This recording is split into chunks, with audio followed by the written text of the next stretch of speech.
This is an in-depth explanation of time signature. Ooh. Welcome to today's segment of bad. How do we do it? Bad music advice. Yeah. Well, dude, we gotta do a 4-part harmony. Advice. There we go. Killer. So wait, Beautiful. you know what's funny is that in real the sad part life, is that we could probably actually do like a really like sick an actual. We can all actually sing. Yeah. But the funny thing is that like in real life, like time signatures are actually really misunderstood. Well, yeah. Who? You know, Of course right? they are, dude. Yeah. You know, man. Oh You man. look like fractions, dude. But anyways, go ahead. Well, let's see if this is maybe gonna solve some of that misunderstanding. Oh, I see. Here we go. All Here we go. Time signature is short for time for signatures. Okay. Here we go. It was first conceived by Johann Sebastian Bach, who died in 1750 from eye surgery complications. Wait. Nope. After performing, He's like, I gotta really think about that. But he's like, wait, is that actually real? Wait. Is that actually real? After performing his famous fugue in D minor on the organ at St. Nicholas Church during a special sermon, he stood up and proclaimed, "Time for signatures!" And all of the churchgoers sitting in the uncomfortable pews looked around confused. Why would they want his signature? Little did those dumbasses know that a signature by Bach would be worth at least $1,200 US, which is enough to live on for the rest of your life if you know where to move your money. just stop drinking lattes. Yeah, 100%. When Bach said time for signatures, he was met with literal crickets and the occasional cough by someone who died 10 minutes later because they didn't have NyQuil. Nonetheless, Bach made his rounds around the church crowd and signed everyone's parchment papers and corsets. Ooh, that must have been fun.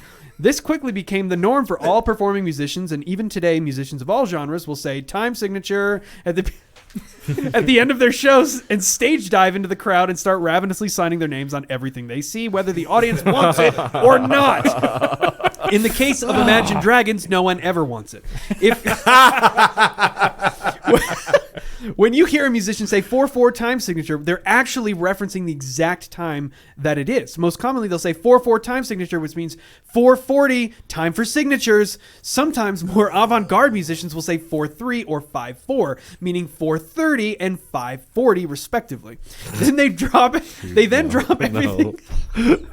then drop everything they're doing and start signing away so that all fans of all ages can sell the signatures on eBay and start investing using their newfound capital. Excellent. Now you know what to do. So at the end of your thing, at the end of your performance, Time for signatures. you have to jump up and say time for signatures and then stage dive into a sea of 6-year-olds. Exactly. And then just start signing all of their foreheads. I also like how it was 4-year-olds, and then they progressed to 6-year-olds. Well, yeah, it's a mix. It's just in general like beginners, you know. I'm sad you don't have like a Wealthfront sponsorship. That would have been a perfect segue. Oh, that's right. I know. With We your gotta- $1,200 from with your Vinny's $1,200 signature. from Vinny's signature that it's going to be worth. Like, who knows what sorts of riches you can unlock. Yeah. Okay, we have one more segment of bad music advice. Okay. And this one is about Counterpoint. I have never even heard A of this. fun word, Dude, right? I Well, could guess only what? imagine It's what okay the that you haven't category heard of it. It's okay you haven't heard of it because we're we're about gonna to learn, we're Vinny. going to learn. We're about to Tell me what learn. a counterpoint Yeah, is. we're gonna learn. All right. There you go. All right, hold on. Counterpoint is when something really cool happens during a performance and two musicians point at each other to acknowledge this cool moment. Are you fucking for real right now? Jesus Christ, Jake! Oh man, oh my God! Jesus Christ! This is from a textbook, right? This is from the textbook of Jake. What the fuck did I just say? Textbook of Jake. Textbook of Jake. That's what I said. This is usually accompanied by a smile, nod, and what is called the stink face.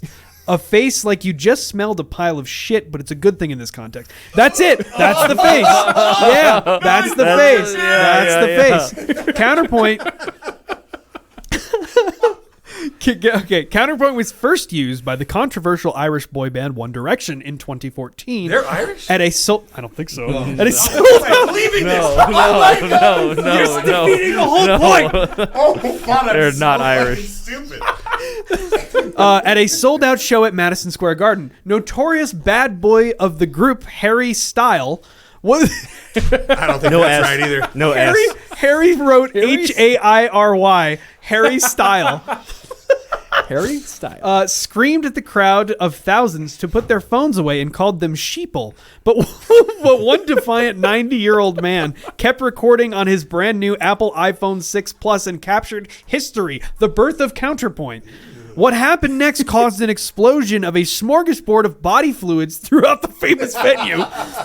Two of the bourgeois boys on guitar played a sweet riff, looked at each other, and realized the insane musicianship that just occurred, let go of their guitars, and pointed at each other, mouths wide in amazement. The shocked crowd of 20,000... Madison Square... Is that right? No, right. That's what... Yeah. What'd you say? 30,000. Yeah. He's like, he says no, like he's going to drop 150,000, and he goes 30. It's like over 20. The shocked crowd of 20,000 let out a collective gasp as the music somehow kept playing after they stopped playing their guitars and pointed at each other. The fact that they could play their songs without even touching their instruments added to the amazement.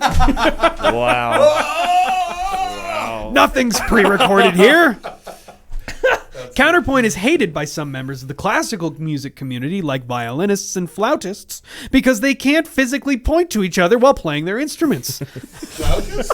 Flute players. Yeah. Flute players. Flutist. definitely It's not. technically flautist. So it's like a chicken flauta. from Well, St. it's much like it's not pianist, it's pianist.